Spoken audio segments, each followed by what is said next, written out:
Greetings, car fanatics. So it's pretty difficult to always find new topics to create videos on, but today I'm going to show you a DIY I've been meaning to do for a while. So on the rear quarter panels, the car has stone guards to protect from road rash because the fenders do protrude out a little bit, and after 7 years, the adhesive in them has really turned yellow. So what I'll be doing today is I'll be making a template, then I'm going to take that template and cut out new stone guards on 3M film.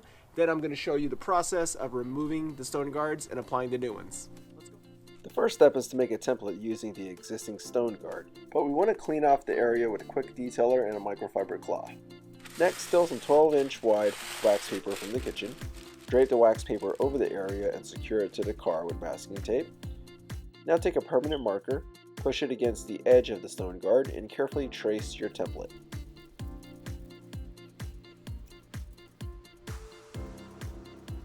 With the template traced out, we now need to cut it out. For this job, I'm using an X-Acto knife, a good pair of scissors, a ruler to use as a straight edge, and tape to keep the template in place. You also want to use cardboard or something flat to cut on. Take your time while cutting out the template so you get nice smooth edges. Once your template is ready, place it on your car to make sure it is the right size. With the template cut out, it's now time to make our new stone guard.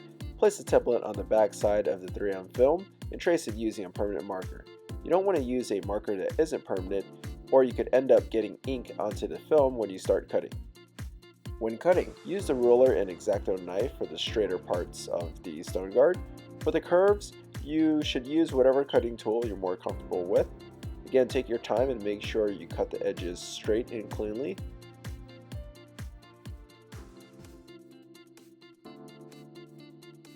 Alright, check it out. We have our new stone guard. Of course, you'll want to repeat this entire process for the other side, but be sure to orient your template correctly so you end up with one stone guard for each side and not two stone guards for the same side. Now it's time to install our new stone guards. We're going to have to remove the old stone guards carefully. If you don't remove your stone guards properly, you could end up lifting your paint, and what would have been a cheap DIY now becomes a very expensive repair. Before you remove the stone guards, however, use masking tape to mark the edges so you know where to place your new ones. To remove the stone guard properly, we're going to use a clothes steamer. If you don't have one, you could also use a blow dryer. However, using a steamer allows you to effectively remove the old stone guards along with all the adhesive, so you won't have any mess to clean up. Start by first heating up one corner of the film. Once the film softens up, you want to carefully use your fingernail to lift up the edge so you have something to grab onto. With one edge lifted up, heat the surrounding area with the steamer before peeling the film. When peeling the film, you don't want to pull straight up on the film, as this increases the chances of you damaging your paint.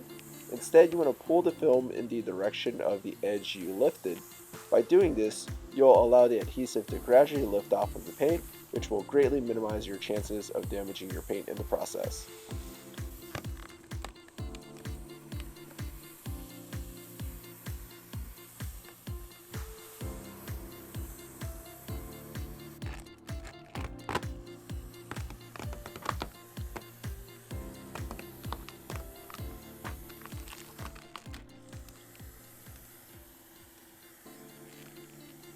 Alright, so now we have all the film off.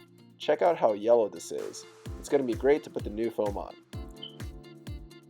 Before applying the new stone guards, you want to use some polish and a microfiber applicator to clean up the area, because once you apply the new film, you won't be able to go back and fix any paint imperfections beneath it. I'm using Meguiar's Ultimate Polish for the job.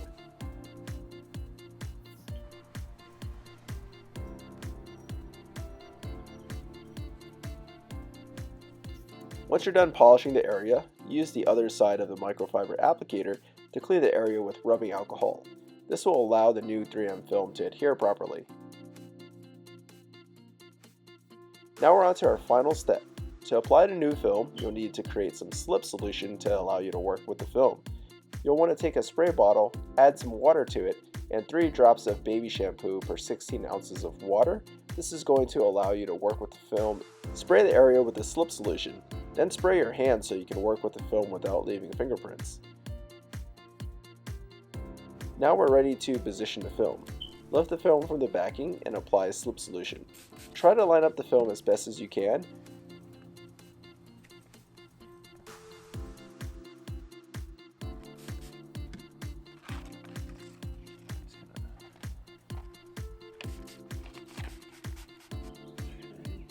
If you don't get it right the first time, no worries. You'll be able to lift the film back up and reposition it as long as you have the film and the painted surface lubed with the slip solution.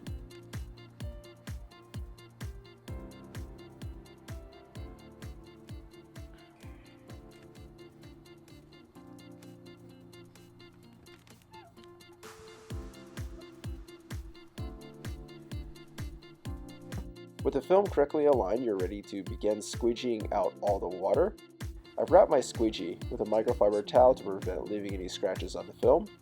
You want to start by tacking down the top edge and work your way down. You always want to squeegee out towards the edge of the film so you don't trap any slip solution or air bubbles. You also don't want to squeegee back towards an area you've already tacked down. During the process, if you do find an air bubble or slip solution trap, you could carefully lift the film and re-squeegee the area to get rid of it. If you feel, however, that you're going to stretch the film too much, you could also use a syringe or a tiny needle to poke a hole in the film and let the water or air escape.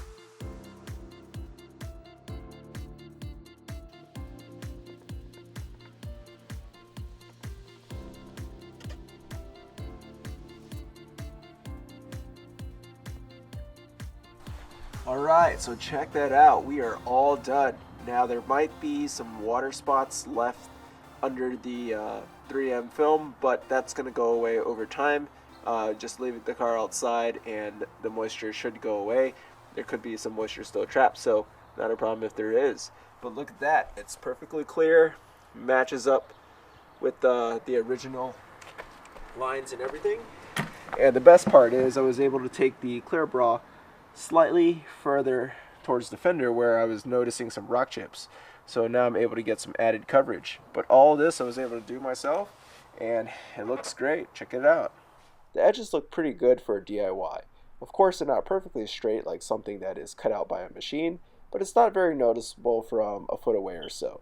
Overall, I'm very pleased with the results. Not only was this a fun DIY, I learned a new technique and saved $60 as compared to purchasing pre-cut stone guards. So there you have it. If you have old stone guards or would like to apply paint protection film to a small area, you now know how to do this. Thanks for watching Car Fanatics. If you like this video, give it a thumbs up and subscribe to the channel. Leave any questions or comments below.